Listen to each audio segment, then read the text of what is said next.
The Sound Off Podcast. The show about podcast and broadcast. Starts now. What in the world would ever prompt you to apply to Fanshawe? Well, for school. You know what? When I was in I was in high school, and we did a tour of Fanshawe. And I always knew, for some reason I was thinking in high school, what am I going to do when I get older? Because going back now to grade 7 or 8, I had a teacher who said, and I will never forget this, if you love your job, you'll never work a day in your life. And I had, my dad didn't love his job sometimes. You know, you hear your parents complaining about their jobs. And so I thought, well, that's what I want. You know, if I have to work and make money, obviously, I'm going to have a job that I love so that I don't feel like I'm working. So then in high school, I ended up going on a tour of Fanshawe. I went to Medway High School in Arva, Ontario. I grew up in Ilderton. And we went through the broadcasting studio. And I thought, this is something you can do? Like, you can go to school for this? This is so cool. Now, my parents were always listening to the news. We watched the news every night. We were always listening to news talk radio. That was just a part of my kind of upbringing. When I was a kid, a friend and I used to play news anchor, and we'd want to, both of us would fight over who's going to pretend to be the local news anchor. And so, I don't know, it was just kind of a part of my life. I studied journalism, broadcast journalism. So it all fit together. I don't know. Speak about the experience at Fanshawe, but speak of it from a perspective of media schools disappearing and going away. That's hard. It makes me so sad that media schools are disappearing, because it's such a critical thing in our society. We have to have a credible way to get news, get information. We have to have people who are trained as journalists, sussing out, reporting on information. And so at school, that's what you learned. You know, you learned the ethics of journalism. We had a whole course on ethics. You know, you learn the ethics of journalism, and you learn how to do it properly and how to have as many sources as you can. And you have to include all of those in your story. And it was a hustle. It was a hustle. You know, being at Fanshawe for broadcast journalism, it was in the first year was all classes, and you kind of learned the theory of some things, and you did it a little bit too. But the second year, you basically just ran the radio station, and it's hard. It was hard. You know, we had to learn, if you're late to class, if you're late to your shift, no one's on the air. You know, and for like 18, 19-year-olds, that's a learning curve, right? So, but it was fun. It was so much fun. It was one of the best times of my life. We were all so like-minded. We all became friends, the whole class. So it was awesome. It was awesome. I get the feeling that a lot of people who were graduating from schools like Fanshawe were finding jobs, because corporations need storytellers too, and those pay well. I think, you know, targeting to radio and broadcast is just sort of misguided. They're not going to pay well, and they're not necessarily hiring either. But I get the feeling that there's a lot of people who would graduate from a place like Fanshawe and still find work. So why are we getting rid of the courses?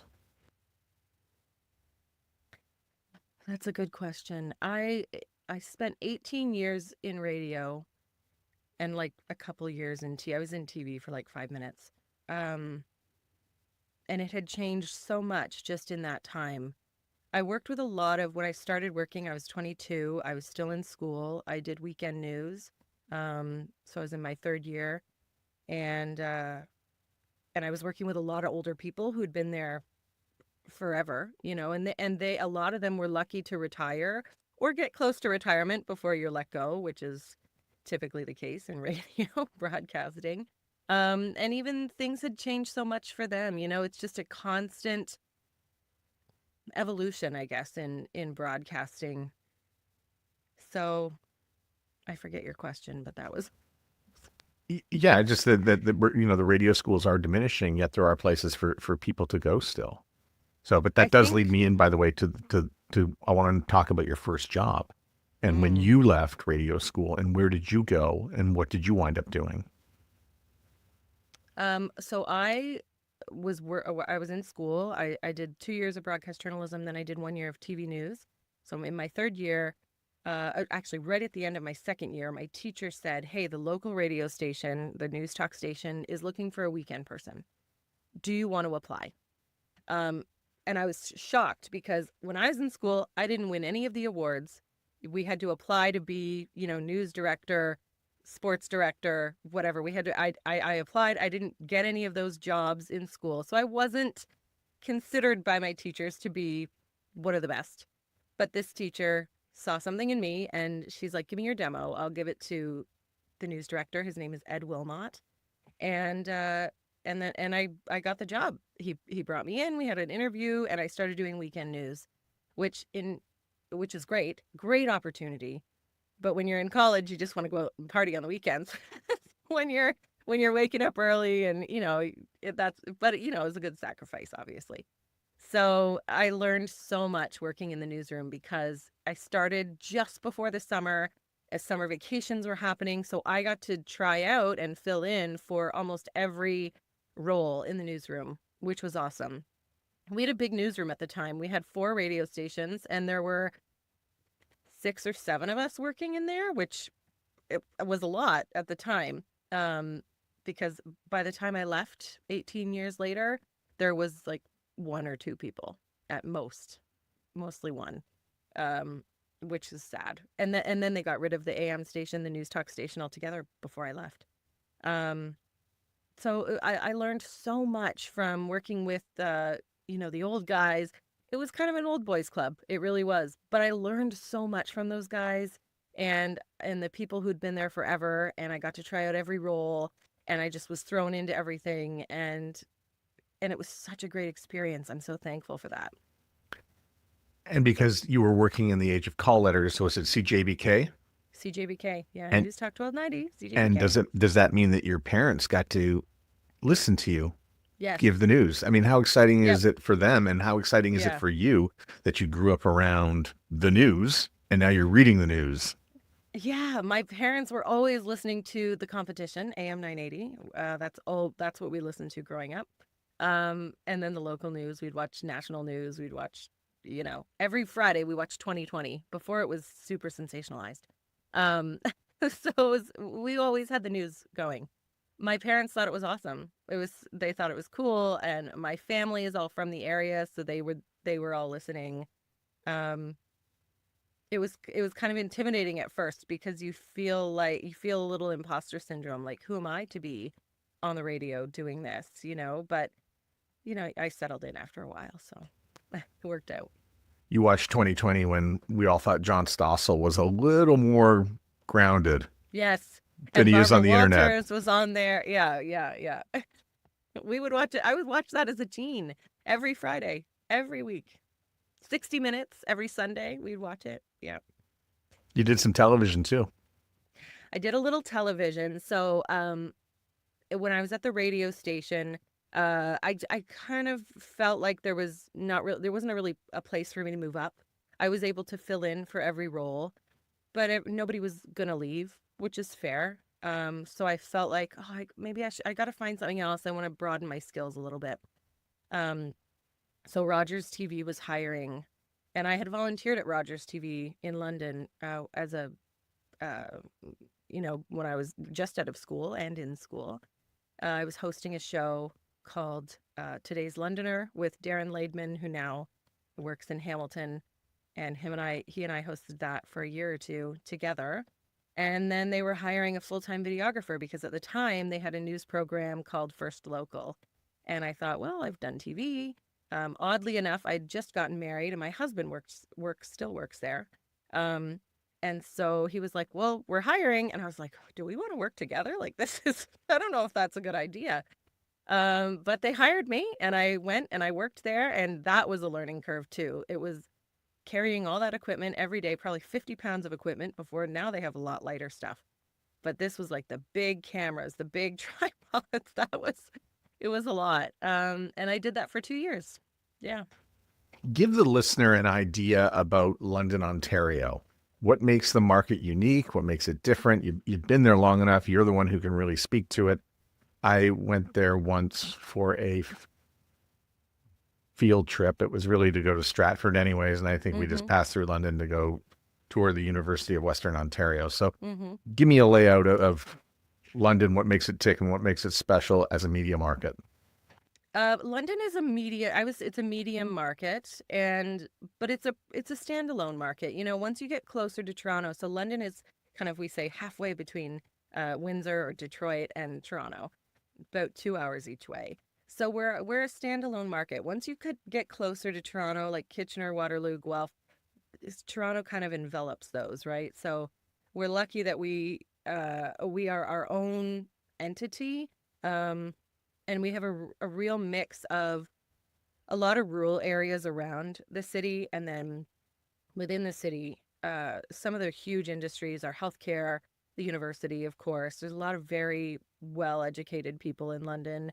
A lot of businesses now. We're getting a lot more businesses. We're on the highway, so there's a lot of businesses setting up shop right on the 401. A lot of businesses setting up shop because it's easy to get to Toronto, down to the States, you know, trucking things back and forth. Yeah, it's nice because it's a standalone thing. We didn't have a lot of outside cities competing for our listeners and viewers. When did you go back to radio, or at least how did the Dave and Rachel show get started? Were you in radio and then the show started, or?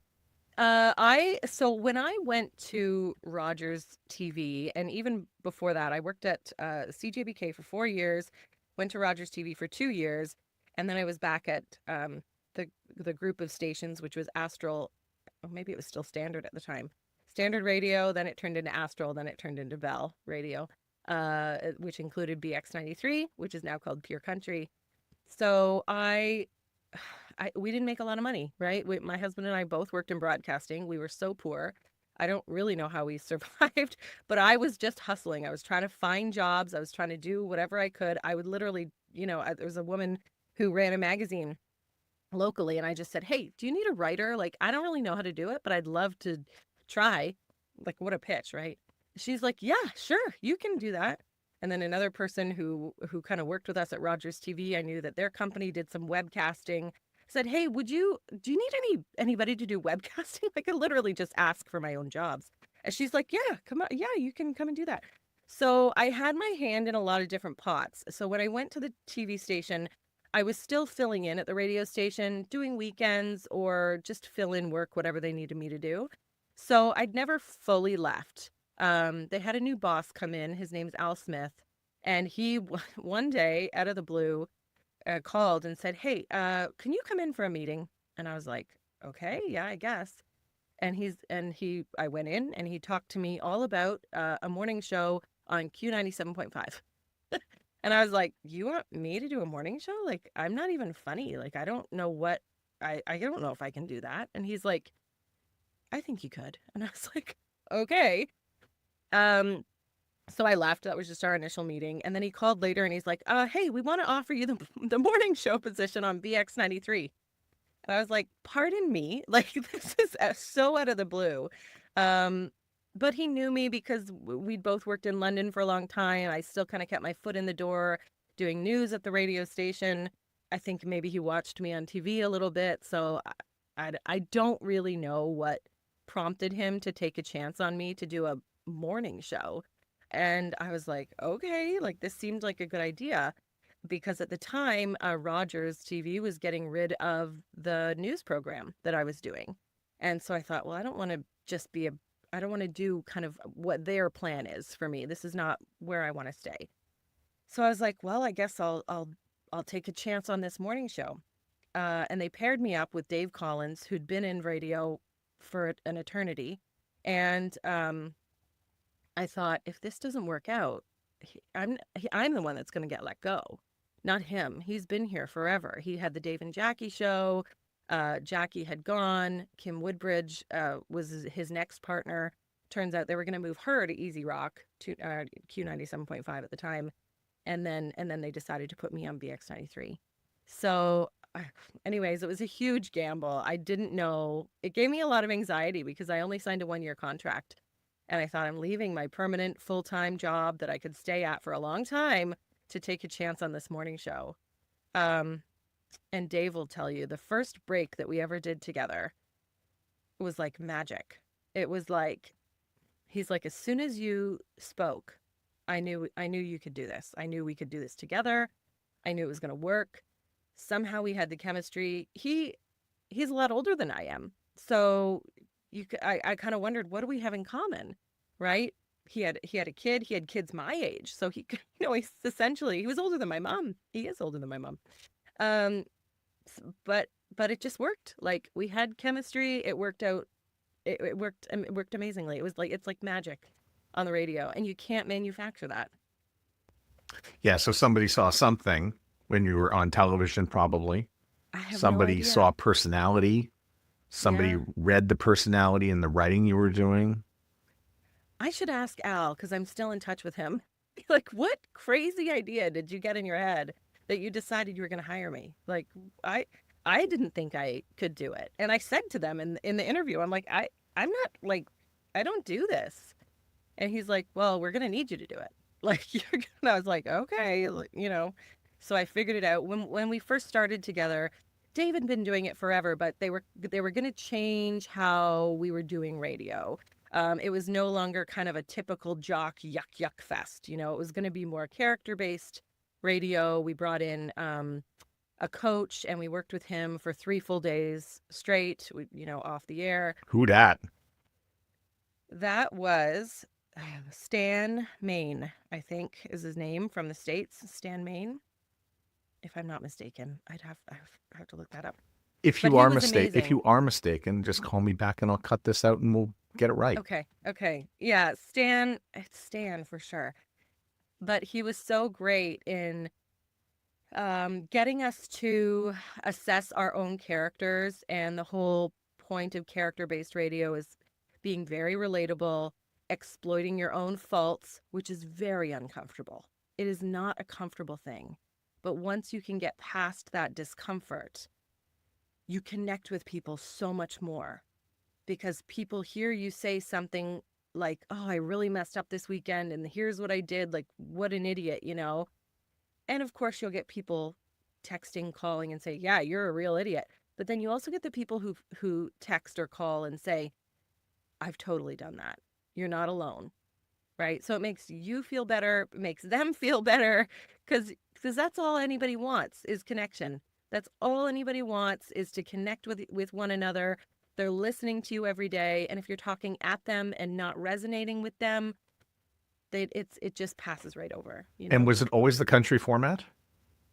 Yeah, it was always country. So I knew a little bit about country music. I grew up in a little town called Ilderton, just outside of London. So a lot of my friends were into country. My parents were not. We didn't really listen to it. My husband listened to country. So once I got together with him, and we went to Fanshawe together, that's how we met.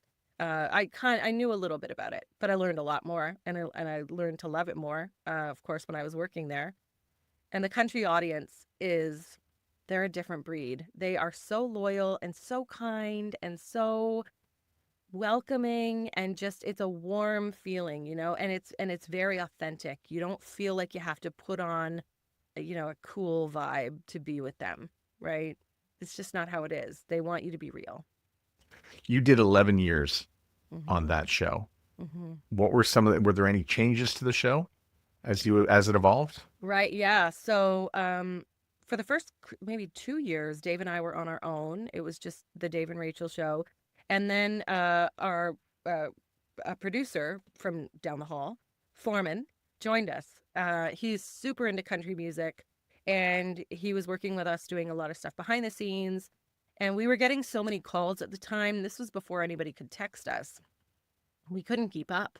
Like, we were literally inundated every break, after each break, with calls that we didn't have time to plan anything else, because we were answering the phone, or we just had to not answer the phone, which doesn't help either, because you want the calls to kind of further the bit and put those on the air.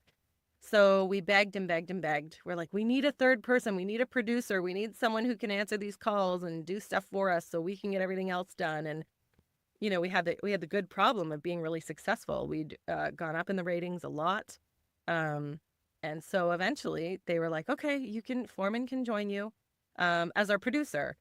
So he was never unnamed. He was never named in the show name, but he really just became he really did become the third person of the show, which made it so much better. So much better.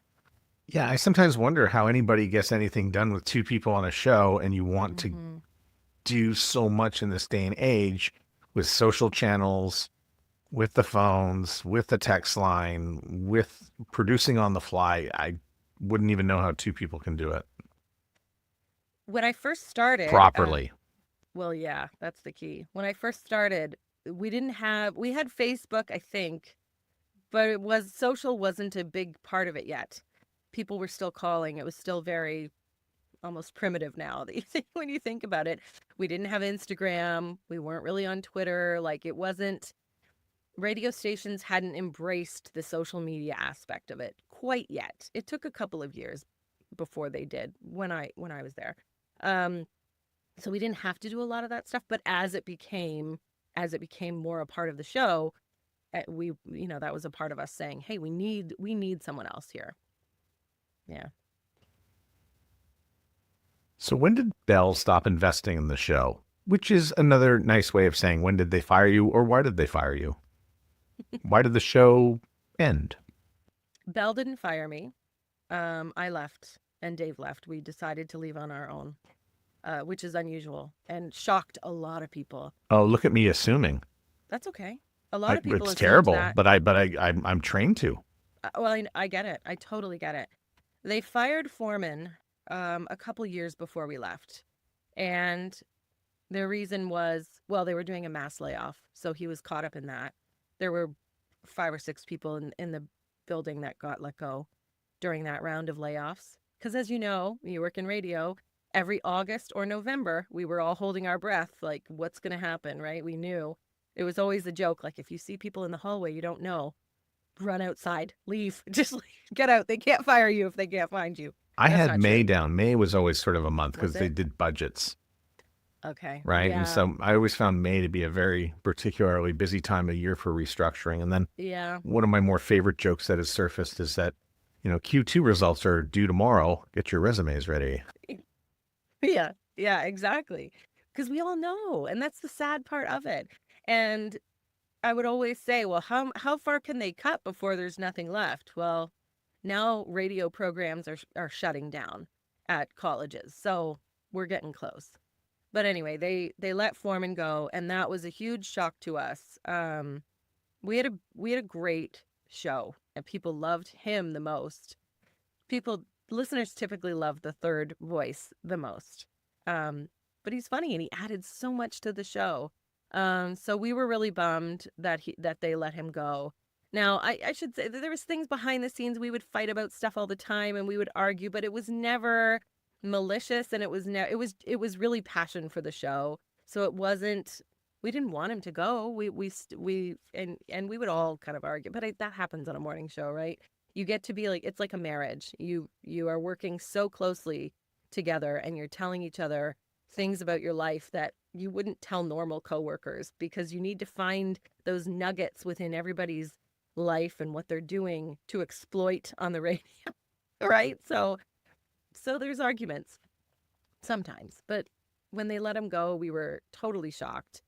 And it took the wind out of our sails, to be honest, Dave and I, and they wouldn't let us say anything about it.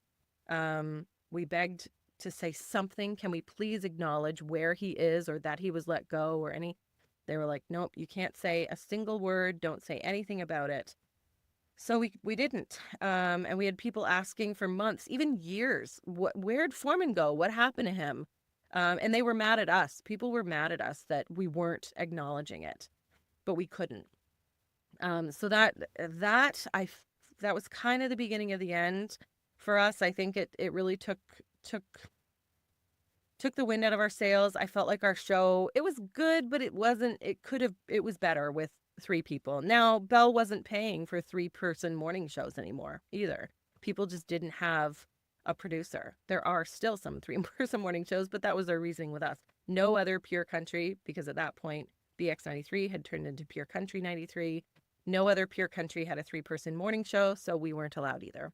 And so that was kind of the beginning of the end.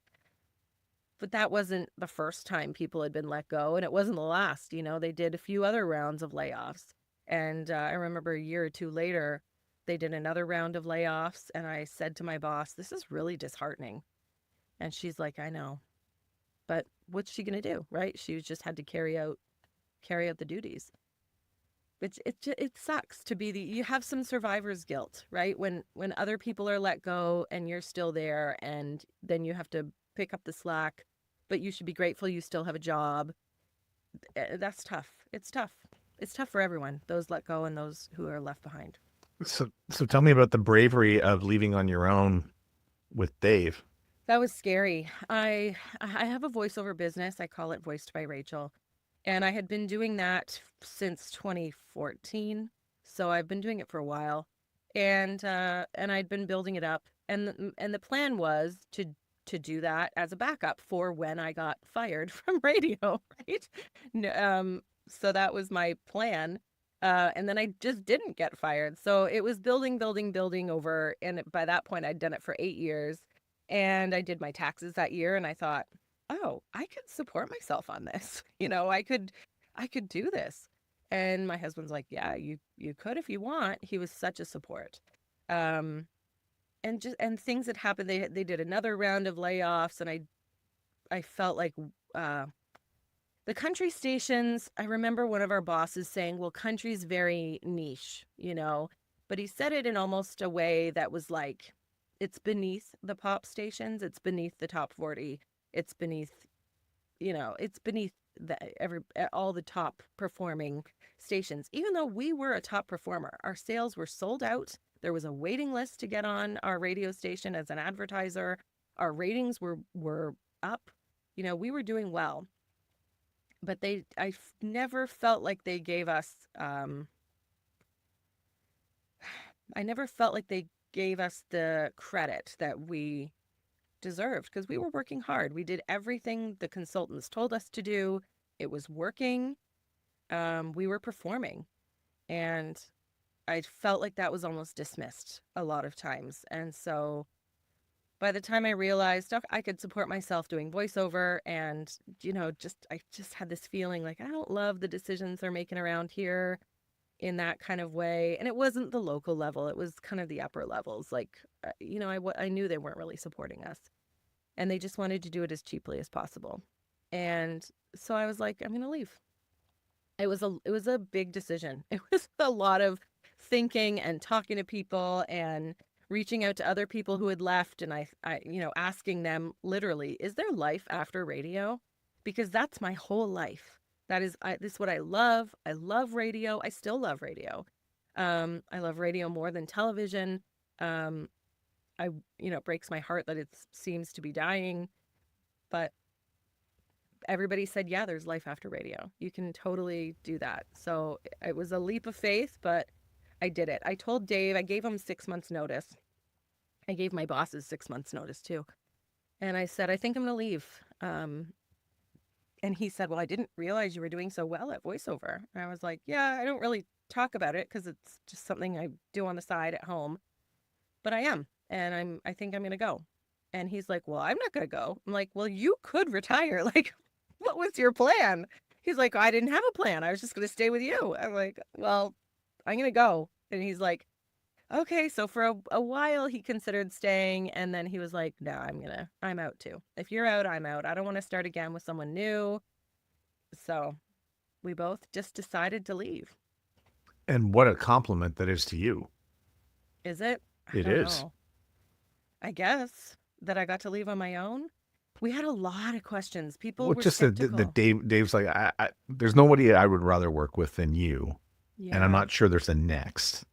Right. You know, or he thinks that whatever's going to be next is just not going to be the same. And, you know, because you need energy to get out of bed to do a morning show. You know what? I never regretted or I never dreaded, I should say, going to work ever. I hated getting up at 3:30 in the morning. Nobody likes that. But I never dreaded going to work. I loved working with those guys are like my brothers. They're, I know so much about them and they know so much about me now. And we had fun. We laughed. We laughed so much. We just had a great time. And if I dreaded my partner or going into work or any of that, I wouldn't have lasted 11 years, because who wants to get up that early for something they hate, right? Who did you look at who was on their own doing, something outside of a radio station that you said, yeah, if they can do it, I can do it? I had a coworker, Rachel Ettinger, who worked on Virgin Radio in London with, and so we were both doing mornings for several years. And she was doing her master's degree at the time while still doing morning radio. Crazy. She's a hustler. She left to take a job, I think finish her master's, take a different job outside of radio. So I talked to her. I talked to a little bit. I asked Sarah Kelly, who did the morning show also on Virgin Radio, and she had left to become a realtor. And there's I can't remember who else I reached out to. I talked to Marianne Iveson, who is a voice actor now in Ottawa, and she worked in radio in Ottawa. But that was after I had made this decision to leave, and they actually hired her to fill in for our morning show, to take over in the interim for about 6 months until they found a full morning show. And she was like, "You're going to love it. You're going to love, I'm so happy for you. You're going to love doing voiceover. You're going to love having your own business." And I said to her, I'm terrified. I don't know if I've made the right decision. And she's like, "I'm going to ask you this in a year and see what you say then." And a year later, I said, "Yeah, you're right. I love it. I love being my own boss. I love doing, having the flexibility. I got 2 little girls. I can be home for them. I am the vice president of our parent council. I'm that person. I can be so involved now, which is awesome." Yeah, so I know all 3 of those examples that you mentioned, including Sarah Kelly, who worked at Curve 94.3 in Winnipeg way back in like 2008, 2009, before going back to London. And I know Rachel from Halifax, St. FX graduate, if I recall correctly. So, yeah. I think I talked to Sarah Burke a little bit too, but I can't remember. That might have been after I actually quit. But before I made the decision, I think I reached out, but I didn't want to tip anybody off either. So I had to tread carefully, because, news travels fast in radio. If somebody gets wind of Rachel might leave, that's not great. Yeah. Right? Somebody goes out for happy hour and starts putting a couple back, and hey, I've got some news for you. Yeah. So I didn't tell most people until I'd made the decision, but I talked to like my friends who weren't in radio, my family, and my husband. It was a lot of talking before I could make that decision. Tell me about your podcast, and then tell me what you learned about taking a radio show and then moving it over into the podcast space. What did you learn about that? Our podcast is Dave, Rachel, and Foreman. We call it Due to Underwhelming Demand. So the 3 of us missed working together so much that we decided to do a podcast. I love radio. I didn't leave radio because I hated it. I knew I would miss doing the show and miss having that fun. So I proposed to the guys, "Hey, do you want to do a show together? This is how we can do it together on our own terms and just have fun like we used to." And so they thought, "Okay, let's try it." And we all kind of decided we'll float one episode out there, see if it gets any traction, and then go from there. Maybe it won't work, and then we'll quit. Whatever. Who cares? We'll just try. So we did, and it went over really well. We had a huge response. We already have a following, obviously, and people who listened to us, mostly in the London area. And we do it very similarly to a radio show, except of course we have as much time as we feel like having. We try and limit it to like 10 minutes, which is still long for a radio show typically. But we can say whatever we want, right? We're not restricted. We can swear. We can We can do whatever we want. And it's fun. It's not a moneymaker. We don't make money on it. People ask me, how's your podcast? It's good. It's great. But it's not a moneymaker. That's not how I make my money, but we do it for fun. So. How do you judge success on a podcast? Well, I don't think we don't have the listeners of some others, right? We might get 1,000 downloads the first week that the podcast is out, which I think is okay. I don't know. So let's wait. It's London, Ontario. Yeah. And that's primarily where you're known and going to market it. And that's largely where your audience is. And you're getting 1,000 downloads. Yeah, you're doing really well. Okay. I'm going to tell you. Well, that's good to know. We've talked to you a lot, of course, about podcasting and got your expertise on that because we didn't really know what we were doing. So I don't know. We judge success by the feedback that we're getting from our listeners. Are they even excited to hear us? And we continually get feedback from people who love listening to us. Every Tuesday, our episodes come out. They say we look forward to Tuesdays. So that's, it's just anecdotal. That's how we're measuring it. We have 130 episodes now, and we're over 145,000 downloads. So, maybe 1,100 downloads per episode, give or take. It's not bad. Not bad. Yeah, listen, for something that is most of the content's going to be local or geo-local, that's good stuff. And there's also, I think that's the future too, is being local podcasts, whether it's video or audio or both combined together. That's the future. Podcasting is like the Wild West. Like there's anything and everything that you can find. And then there's great hosts and terrible hosts, right? So anyone can do a podcast, whether they know what they're doing or not. And we've, of course, had to hone ours. And we went into it knowing how to host a show. Yeah, I guess like with so few, there's not a lot of local content anymore in any station, in any city, really. I think local podcasts are great, but the trouble is getting the word out about it, right? And not everybody listens to podcasts either. It's a lot more effort to open your app, search for the show, whatever episode, and then hit play. It's a lot more steps than just turning on your radio, right? And you've got your preset there. So, and that sounds like such a simple thing, but I think that is a barrier for some people. We had a lot of so people it is harder because we're comparing it to the ease of radio when you just get into a car and there's an AM and FM. But what about the difficulty in getting a book? You have to go to the store. You got to buy the book. You have to download the book. You got to order it on Amazon. Then the book arrives. You got to pay money for it. And then you got to open it. Like these are just regular steps to get to where it needs to be. So I would sort of just challenge you to think of it as something a little bit different. And the experience too is different. Like it's not like it's there and I can start and I can stop, because when you do a show, you start at the beginning. Right? It's not join us at 8:15 halfway through what would normally be a show for the biggest quarter hour that we have to offer you. Mm-hmm. Yeah, we do do ours like a radio show. We start at the beginning and we do it because that's what we know.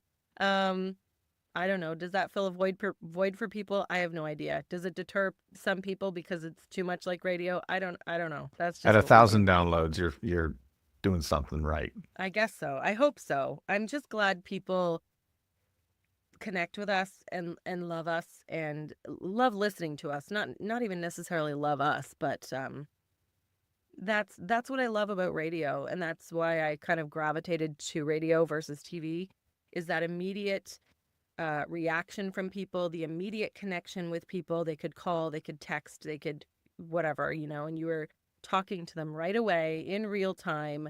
There was no waiting around. It wasn't recorded.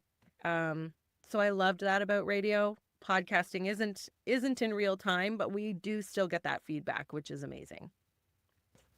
Yeah, I mean, if your radio show is going to be picked up by Netflix, you'd be like, yes, I can't wait.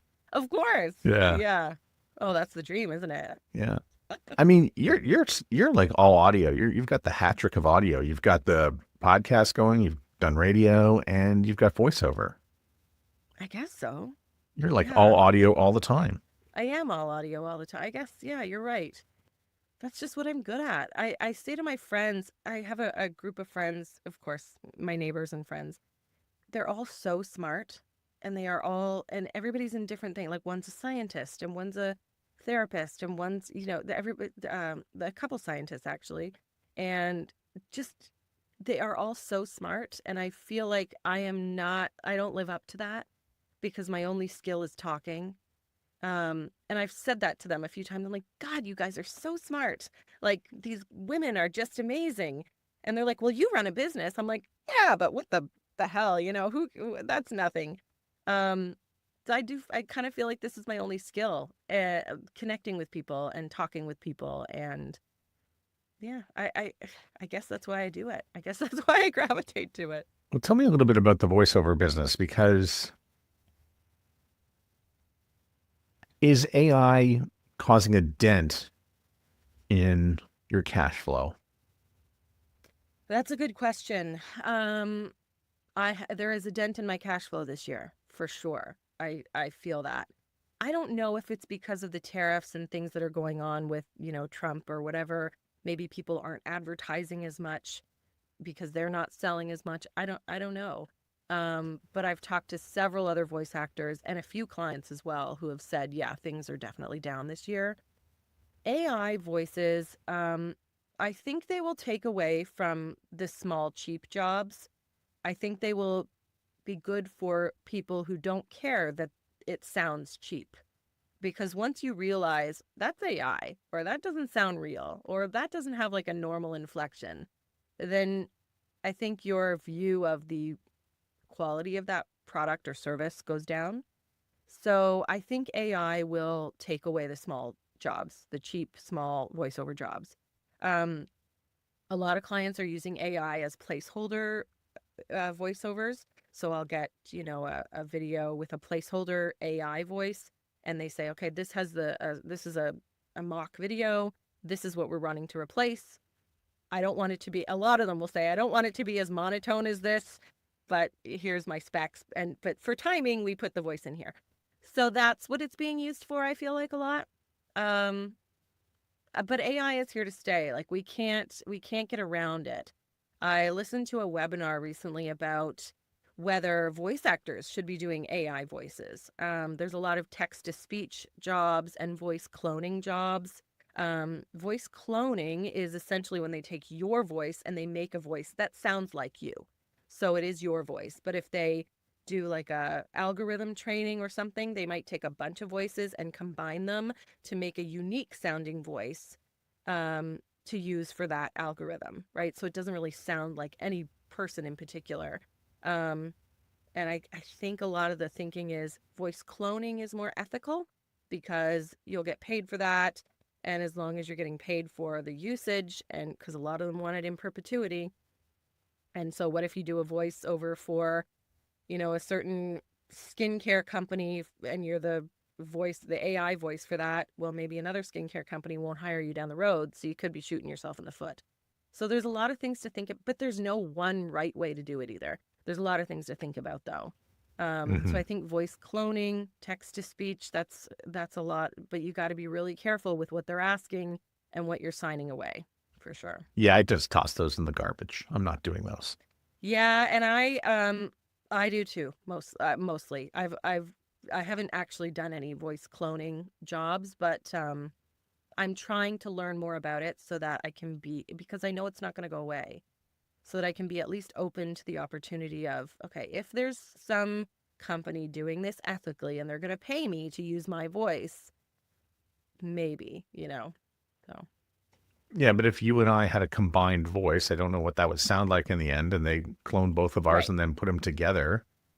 Yeah, so I'm, the algorithm training ones I'm not all about. Like the if you're using it to train something or train a system, I don't love that. If you're yeah. going to use my voice and it's me and you're paying me and but again, it like podcasting, that's kind of the Wild West. Like there's not a lot of regulations, not a lot of laws.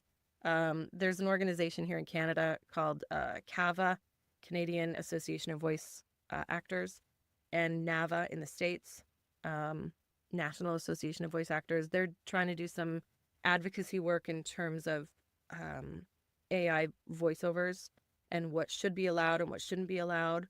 Because technically they could take, say you put a video on TikTok, a 30-second video, somebody could take your voice and rip it off, right? That's all they need. So it may not be great. It may not be a great AI voice, but they could do it. Should that be allowed? No. Right? Yeah. Do you do any pay for play? Do you do any play for, what is it, pay for play when it comes to pay to play? Pay to play. Do you do any pay to play for voiceover work?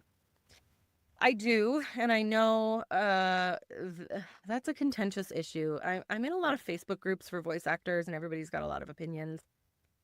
But I've come to realize, you just do what works for you. I've met a lot of my long-term clients on Upwork, which people hate. People hate Upwork. But I've met a lot of clients that I've worked for 4 or 5 years who give me I've made thousands from them. And in my downtimes, that's what's kept me afloat. Listen, I've been on Upwork and it worked for a while. Yeah. And then I found that everybody wanted $5 for 10,000 words on YouTube and I couldn't find the jobs anymore. Did that change? Yeah, no, those are still there. I liken Upwork to a thrift store. You have to pick through it and there might be one gem in a month or 2 weeks to a month, right? Okay. But there is a lot of crap. Yeah. This is excellent. This is now a place where I can come and get help with my voiceover business. Yeah. Well, I certainly don't have all the answers, but a few friends and I have seen some jobs on Upwork that are just abhorrent. Like the prices they want you to do a full audiobook for $25, ridiculous. And we've started reporting them because we're like, nobody should be asked. It's basically asking you to work for free. So. Oh, I did that too. And I actually thought it's like this must violate some labor laws in like 9/10 of the planet. You would think. But here we are. But there's always somebody willing to work for a nickel, right? Who are those people? Not me. Yeah. Not me. No, you have to be really picky, which is fine. But that's it. Just because there's a lot of crap on there doesn't mean that there isn't great clients on there.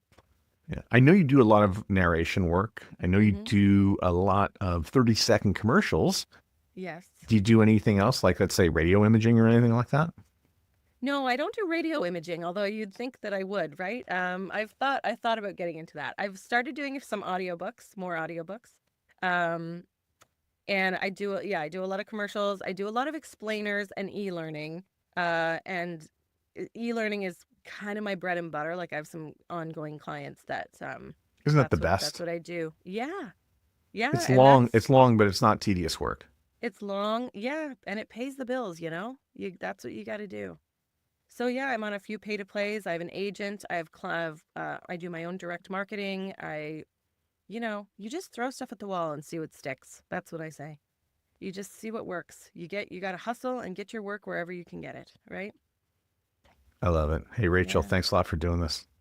Thank you for having me. This is fun. The Sound Off Podcast is written and hosted by Matt Kundle. Produced by Evan Serminski. Edited by Chloe Emo Lane. Social media by Aiden Glassy. Another great creation from the Sound Off Media Company. There's always more at soundoffpodcast.com.